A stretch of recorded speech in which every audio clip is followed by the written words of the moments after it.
Hi everybody, welcome back to the Boss Mode walkthrough series. This is Chapter 10, Imperious Woods in normal mode.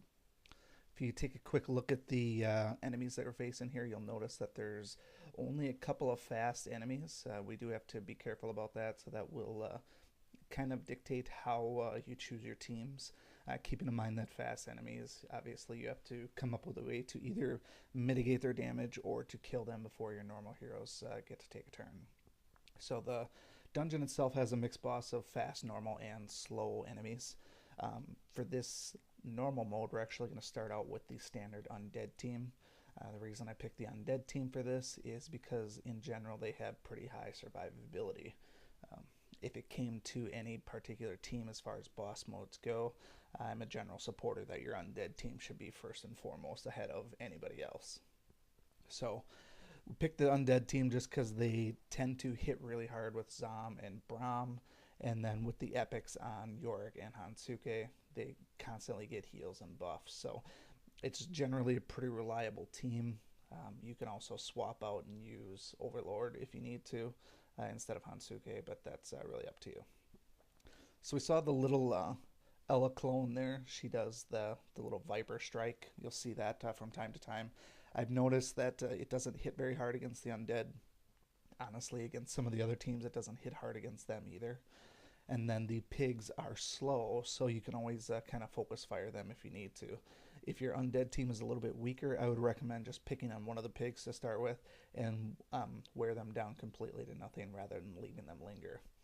What you want to avoid is having them stick around long enough where they can start using their special moves. That's the main thing. So the sooner you can kill them, the better. But definitely worry about your health and survivability first. You'll see that Hansuke actually got hit with frostbite. You have to watch that. Those guys will do that from time to time. And basically, that's going to prevent you from using abilities. Unless you know you're going to get a heal right after it, be cautious when you're frostbitten. So moving on to the second room, we now have a different type of enemy with these blue and green mangle jaws. In my opinion, as far as the dungeon goes, these guys are the most important ones to watch out for. They hit harder and technically they hit faster because they're not slow. We see the blue guy had extra bonus versus nature heroes, which Hansuke is usually going to mitigate that for the most part, but the important thing here is to kind of hope that they spread out their damage. If they focus on one person, because they go before Brahm and Zom, they realistically could take out Yorick or Hansuke if they really wanted to. Being that you have possibility for 5 straight attacks on anybody, if you use Overlord and you end up doing a taunt, that would be the one thing I'd be cautious about. Is because when you taunt, every single one of them is going to hit them.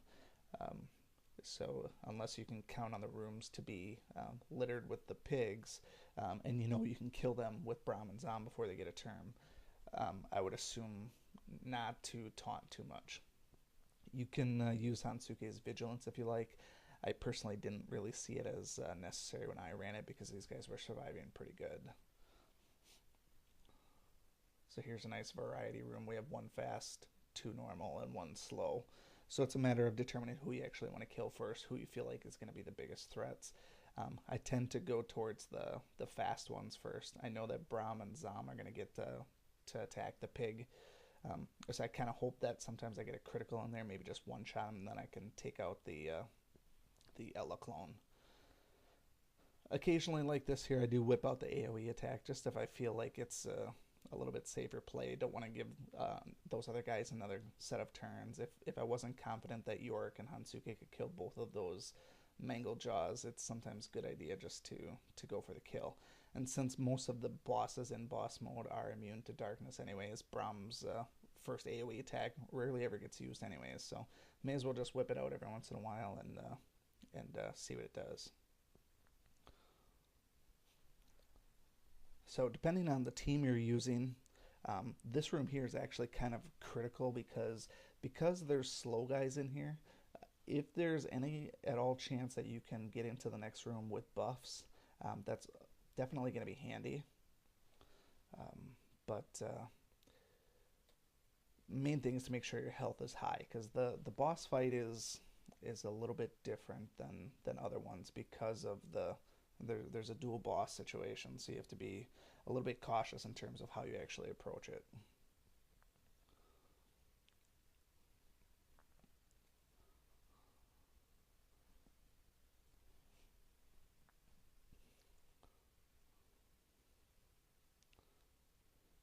And so you can see that guy's got a fair amount of health. That usually takes 2 hits to kill those pig guys. So when you have those guys in the last room, it does free up a lot of effort for you to work on buffs if you had a different team and could buff them.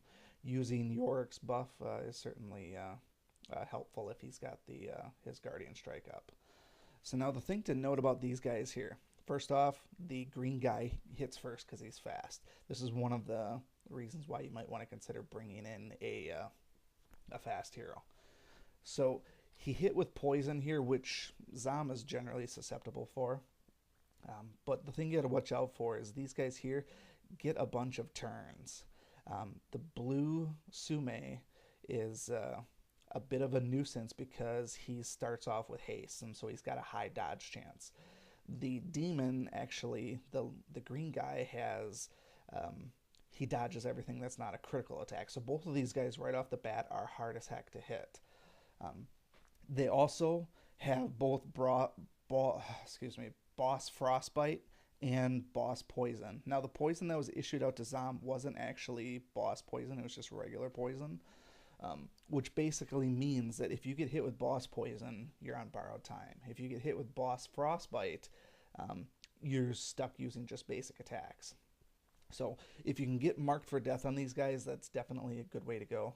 It's not a bad idea to consider using multiple friend heroes. I took a little bit more passive approach in doing this one and thought, well, if I could use Rogar, or not Rogar, sorry, Dagon. Dagon I know is going to hit the blue Sume because he's not going to miss. Hitting the green demon, it's if he doesn't crit, he doesn't crit, and he's going to dodge just like he did. But now that I've hit and actually got him with the shock, and he will resist shock every now and then, but basically what that does is that frees me up to hit him with shock damage. If you've used any of the electric guys during Permafrost Ice Cavern, you know that if you can get those guys hit with boss frostbite, it's just a countdown to victory. But the thing with this guy here is he hits very hard on his first turn. You see he killed Yorick there in one shot, and then he has Soul Shred as well. So any buffs that you had are going to be gone, and if you have a weaker team, you're going to be taking a lot of damage here too. So now we've only dealt half damage. They both have frostbite, so we know they're going to die quickly. We have to get the blue Sume down at least one more tick so that when he loses his 45%, he's going to die. We know the demon's going to die, but now it's going to be a matter of killing them before they kill you. So in this case here, he does extra damage to water, which is why Yorick died so easily. So you have to kind of plan for that. But really it's just a matter of surviving this next turn, and we know that he's going to die on the next turn. Because of the boss frostbite. So if we could basically just make sure that we survive, that's the important thing. So we use Guardian Strike here just to survive a little bit, and now he did his attack and now he's dead. So it can be a tricky fight, specifically in the champion mode and the boss mode. So use the normal mode to get a little bit of experience fighting these guys. I have a couple extra videos to show some different techniques for handling them. So stick around next time for the champion mode, and thanks for watching.